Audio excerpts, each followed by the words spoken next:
அண்ணாமலை தலைவரா இருந்திருந்தா இந்த வெற்றி கூட வந்திருக்காது. பாஜக துணைத் தலைவர் KP ராமலிங்கம் விளாசல். நடந்து முடிந்த சட்டசபை தேர்தல்ல பாஜக ஒரு இடத்துல தான் வெற்றி பெற்றாங்க. 27 தொகுதிகள்ல தோல்வியதான் நழுவினாங்க.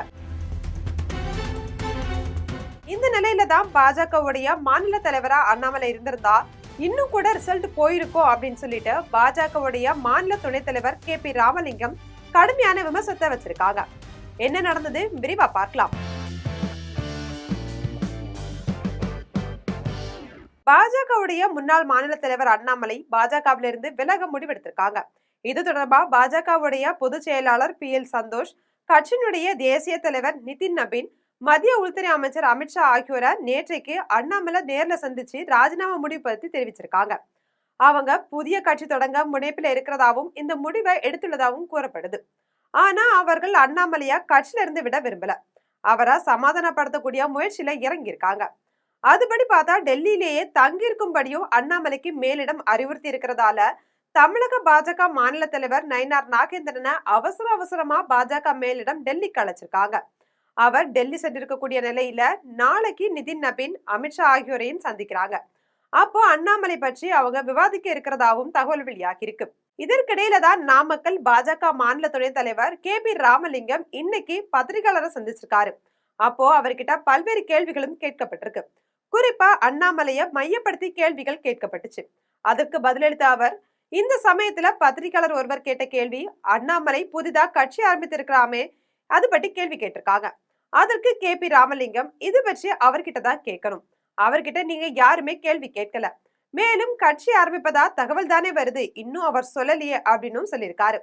இது பற்றி அவர்கிட்ட தான் கேட்கணும் அப்படின்னு அவங்க சொல்லியிருக்காங்க. இதையடுத்து இன்னொரு பத்திரிகையாளர், அண்ணாமலை மாநில தலைவரா இருந்திருந்தா சட்டசபை தேர்தல்ல ரிசல்ட் வேற மாதிரி வந்திருக்கும் அப்படின்னு சொல்றாங்களே அப்படின்ற கேள்வியை முன் வச்சிருக்காங்க. அதற்கு KP ராமலிங்கம், அதெல்லாம் உறுதியா நினைக்கல, அவர் இருந்திருந்தா இன்னும் கூட ரிசல்ட் போனாலும் போயிருக்கும். ஏன்னா நாங்க இன்னும் கொஞ்சம் அதிகமா ஓட்டுகள் வாங்கி திமுக ஜெயித்த இடங்கள்ல கூடுதலான ஓட்டுகள் பெற்று அதிமுகவுடைய இருந்து சரியான ஒத்துழைப்பு கிடைக்காம போய் ஓட்டு குறைஞ்சிருக்கலாம். இதனால தனி ஆட்சியை கூட விஜய் பிடித்திருப்பாரு. அரசியல என்ன வேண்டுமானாலும் நடக்கலாம். உறுதியா சொல்ற, இந்த தேர்தல் ரிசல்ட்டை யாராலையும் மாற்றிருக்க முடியாது. பாஜகன்னு சொல்றதுக்கு அடையாளமே பிரதமர் நரேந்திர மோடி தான். அவர் தான் எங்களுடைய அடையாளம் அப்படின்னு சொல்லியிருக்காங்க. தமிழக சட்டசபை தேர்தல்ல அதிமுக கூட்டணியில பாஜக இணைந்து 28 தொகுதிகளில் போட்டியிட்டாங்க.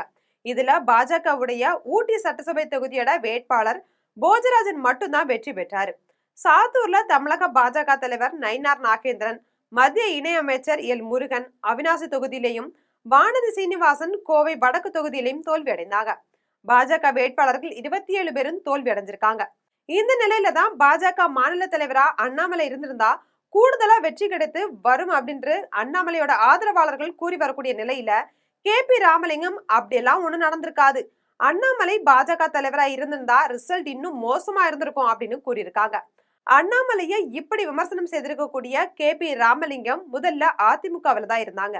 ராசிபுரம் சட்டசபை தொகுதியில 1980, 1984 அதிமுகவில போட்டியிட்டு MLA-வும் ஆயிருக்காங்க. அதிமுகவில RM வீரப்பன் ஆதரவாளரா பலம் வந்தவரு. அதுக்கப்புறம் திமுகவிலையும் இணைஞ்சிருக்காங்க. திமுகவில MK அழகிரியோட ஆதரவாளரா வலம் வந்திருக்காரு. 1996, 97 ஆண்டுல திருச்செங்கோடு லோக்சபா தொகுதியில திமுக சார்பில் போட்டிட்டு வெற்றியும் பெற்றிருக்காங்க. இதுக்கப்புறம் MK அழகிரியோட லாபியால் திமுகவில 2010 இருந்து 2016 வரைக்கும் ராஜ்யசபா MP-ஆவும் இருந்திருக்காங்க. திமுகவில நாமக்கல் மாவட்டத்துல செல்வாக்கு மிக்க தலைவரா இருந்ததோட திமுக விவசாய அணியில மாநில செயலாளர் பொறுப்புலையும் பல ஆண்டுகள் பதவி வகிச்சாங்க. இதுக்கப்புறம் தான் MK அழகிரி மற்றும் அவருடைய ஆதரவாளர்கள் கட்சியில இருந்து சஸ்பெண்ட் செய்யப்பட்டாங்க. அதுல KP ராமலிங்கமும் ஒருத்தர். இவர் திமுகவில இருந்து விலகி கடந்த 2020 ஆண்டுல பாஜகவில சேர்ந்திருக்காங்க. அப்போ பாஜக மாநில தலைவரா இருந்த L முருகன் முன்னிலையில அவர் பாஜகவில ஐக்கியமானாரு. அப்போ பாஜக மாநில தலைவரா இருந்த L முருகன் முன்னிலையில அவரு பாஜகவில ஐக்கியமாயிருக்காரு. இதையடுத்து பாஜகவில மாநில துணைத் தலைவராகவும் ஆயிருக்காரு அப்படின்றது குறிப்பிடத்தக்கது. இது போன்ற அரசியல் செய்திகளை உடனுக்குடன் தெரிந்து கொள்ள ஜெம் தொலைக்காட்சியுடன் எப்போதும் இணைப்பில் இருங்கள்.